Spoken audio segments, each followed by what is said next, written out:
কিছুদিন আগে দুটি বড়ি সংগঠন আত্মসমর্পণকারী সদস্যরা আপনার সঙ্গে দেখা করেছে। তারা আজকেও জানিয়েছে যদি মুখ্যমন্ত্রী যদি তাদের দাবিগুলি প্রতিশ্রুতি না দেয় তাহলে তারা 24 তারিখ যে বন্ধ দেখেছে তাতে তারা অন্ধ। রাজ্য সরকারের কি প্রতিক্রিয়া রয়েছে? না দেখুন, আমি তখন দিল্লিতে ছিলাম যখন ওনারা বলেছেন যে এরকম অলরেডি তারা শুরু করেছে।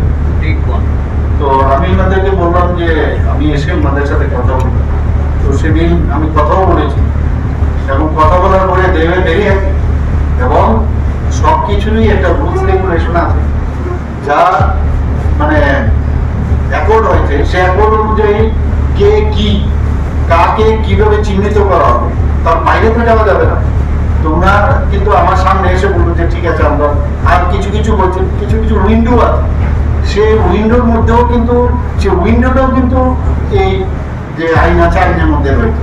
সেখানেও আমি আধিকারিকদের বলেছি যে উইন্ডোর মাধ্যমে যদি কোনো সুবিধা দেওয়া হয় নিশ্চয়ই করা হবে।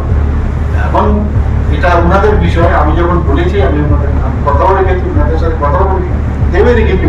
আজকে নিউজ পেপার আমি দেখলাম তোরা আবার আরেকটা প্রবলেম তো এই যায় কাজে সবসময় তার দেখে দেখে কথা বলা যাবে না। তবে আমাদের আধিকারিকদের সাথে নিয়মিত ওনারা কথা বলছে।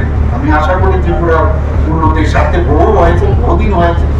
কাজে এই জায়গার মধ্যে ত্রিপুরাকে আর যে কালো দিনগুলো যাতে ফিরে না আসে তাদের কাছে আমি অনুরোধ করবো যে মিলে কথা বলুন, এগুলো নিয়ে প্রপার কথা হয়েছে এবং এগুলো আপনারা শুনলে ভালো হবে, ত্রিপুরার জন্য ভালো, মানুষের জন্য ভালো।